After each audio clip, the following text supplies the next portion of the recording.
Estamos aqui com um projeto explorando o espiritismo, a minha relação com o mundo, dando continuidade ao tema do mês Comunicação com o Além. Hoje nós vamos falar de quando procurar um médium. É muito importante a gente saber disso e muitos de nós não entendem a gravidade e a seriedade de compreendermos quando procurar um médium. Nós estamos aqui no mundo vivendo os nossos desafios, né? E aí, nos momentos de angústia, nos momentos que a gente não tem resposta para determinadas perguntas, em que as nossas ações não estão resolvendo as situações, em que estamos com medos ou com ansiedades, ou até doentes, é muito comum, então, que a gente busque aquilo que transcende a nossa capacidade de compreensão, né? Então, é quando a gente abre a mente para o transcendental, né? Para aquilo que está além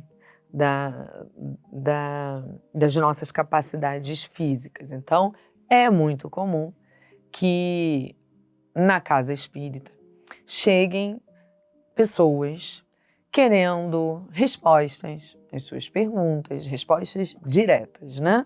Às suas perguntas, querendo curas imediatas, querendo esclarecimento, né? Um filho meu desencarnou. Como é que ele tá? Eu quero notícias, né? Eu estou com uma doença, fiz esse tratamento, não resolveu. Façam algo que transcende, né, a capacidade da ciência atual e curem, por favor. Eu estou com medo, ameaçada, ansiosa. O que vai acontecer no futuro? E é natural que a gente tenha essas dúvidas, essas curiosidades e essas buscas. Tudo isso é natural, vem da própria lei de conservação, né? Quer dizer, eu quero sobreviver, eu quero ter o bem-estar. Então, se o que está ao meu alcance não está sendo suficiente, eu vou buscar o que não está ao meu alcance, né? E que legal, porque quando a gente abre a mente para isso, a gente permite ter um relacionamento com a inteligência maior, com a inteligência suprema, porque às vezes a gente fica tão apegado ao mundo físico, às nossas tarefas, à nossa aparência, à roupa, ao que está acontecendo, que a gente esquece que tudo isso aqui é instrumento só. É só instrumento de uma vida muito maior, que transcende realmente a matéria, que transcende o físico, o entendimento da relação física. Então, é legal buscarmos o que transcende. Só que a gente tem que ter responsabilidade com aquilo que a gente busca. Porque a depender de como estamos buscando e do que estamos buscando, nós causamos efeitos colaterais disso. E como temos a liberdade de escolha, aquilo que eu tenho a liberdade, eu tenho a responsabilidade. Então, a depender da forma que eu escolho lidar com esse transcendental, o efeito pode variar. E independente do efeito, eu me responsabilizo por ele, né? Então, por isso que eu tenho que fazer com responsabilidade. Porque senão eu posso até ter uma recompensa imediata que vai me aliviar, mas depois eu vou ter que lidar com efeitos duradouros, prejudiciais e que transcendem também a minha compreensão. Então eu começo a ser refém do efeito do que eu mesma causei quando eu busquei aquilo que transcendia a minha compreensão. Então é importante o esclarecimento. Eu falo muito, né, para alunos, amigos e tudo mais, que as pessoas tendem a achar que o estudo da mediunidade interessa somente a médiuns ostensivos, e não. O estudo da mediunidade esclarece muito essa relação que fica entre a matéria e o invisível e que influencia a todos nós. E que pode beneficiar ou prejudicar a todos nós, a depender de como nós nos relacionamos com esse invisível, tá certo? Então, de novo, fica a proposta do estudo e do esclarecimento. Pois bem, então, para que a gente saiba quando procurar um médium, é importante a gente resgatar o objetivo da mediunidade, que é servir, né?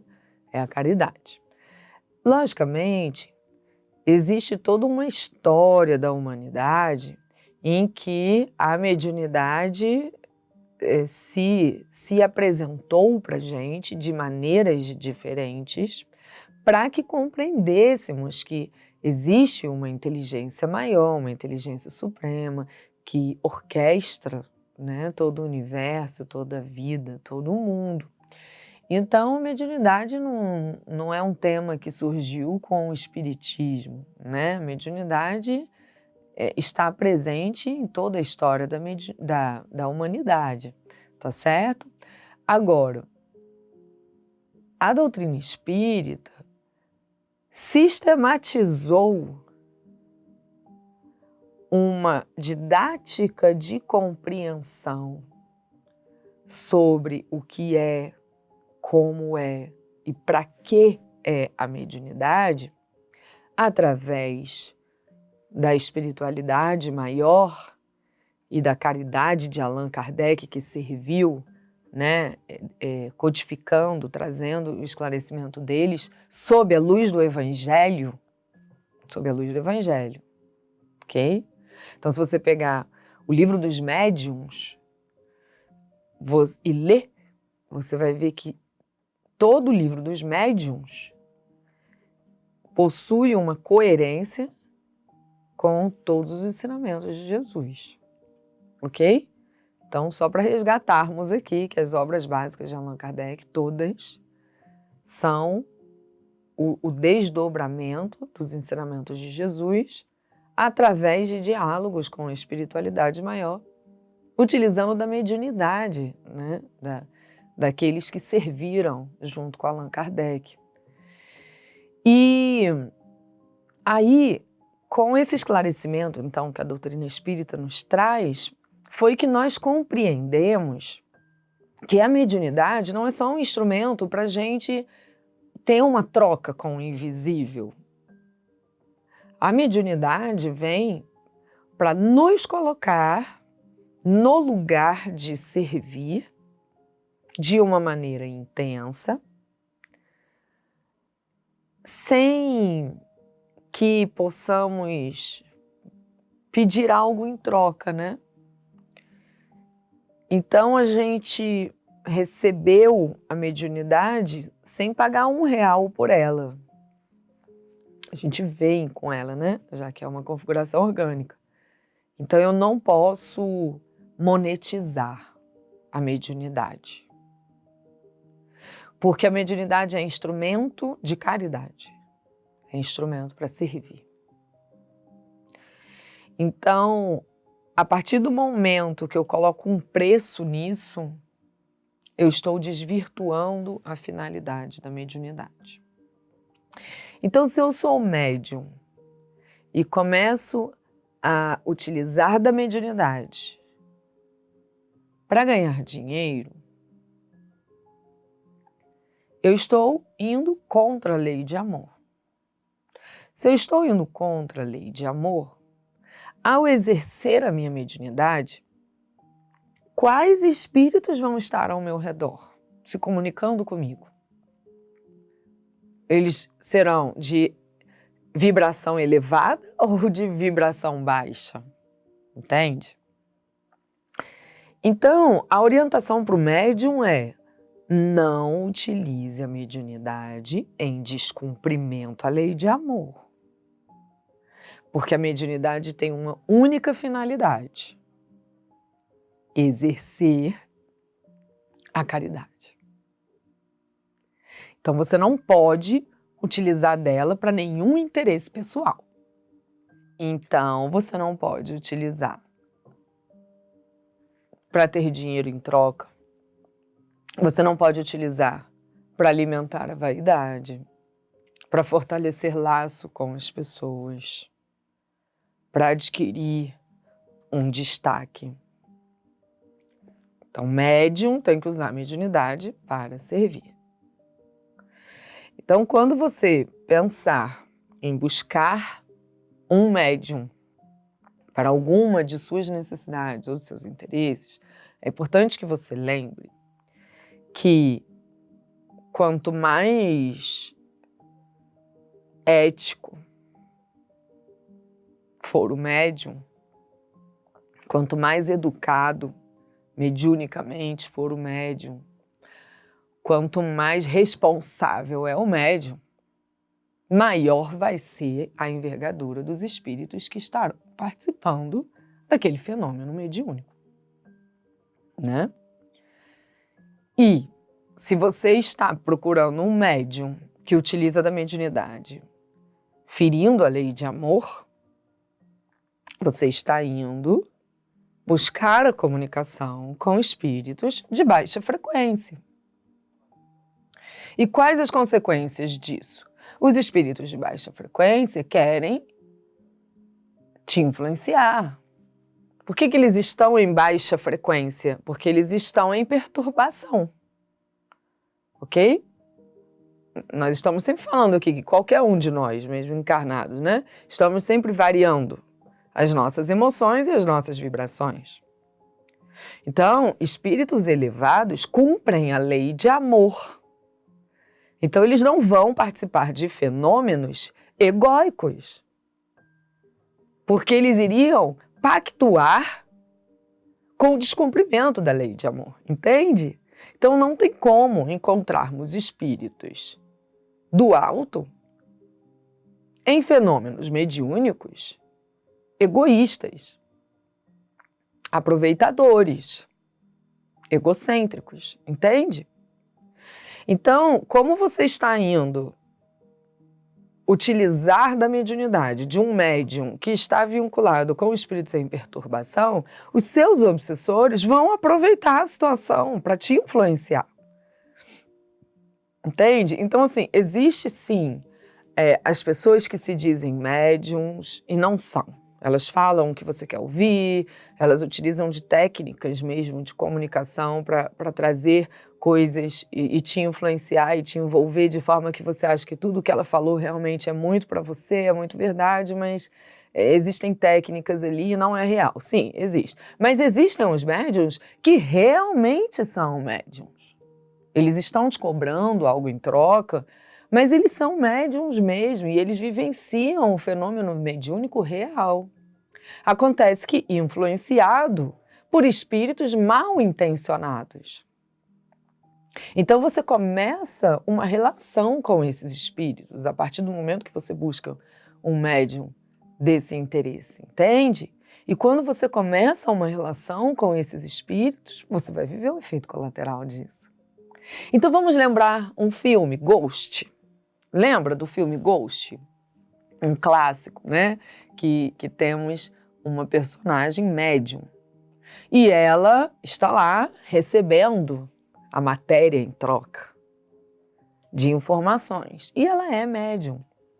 Então, o espírito que está desencarnado está em perturbação.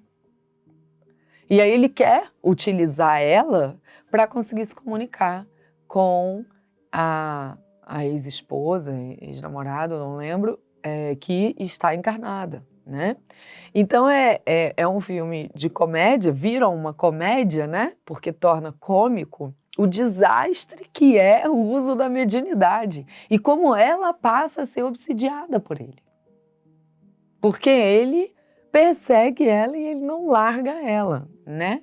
E aí vem todos os efeitos colaterais. Então, para quem não viu o filme, fica a dica, e quem viu, fica a dica também de rever sob essa ótica, né?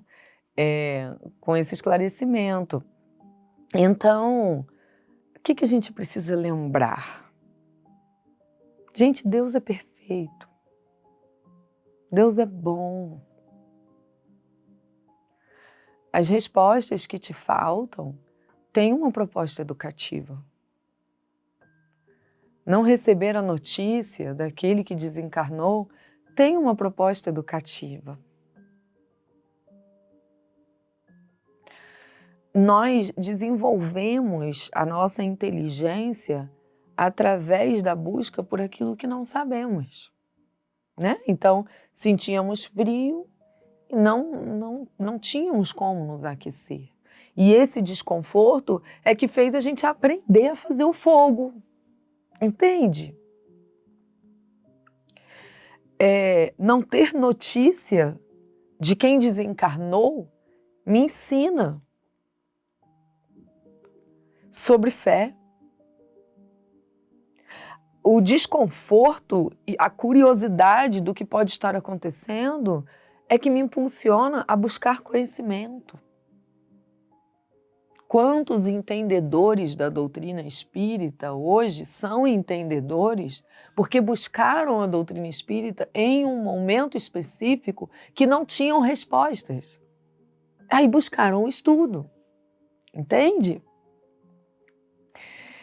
Então, assim, podemos buscar ajuda, claro, mas nós devemos buscar ajuda no canal responsável, né?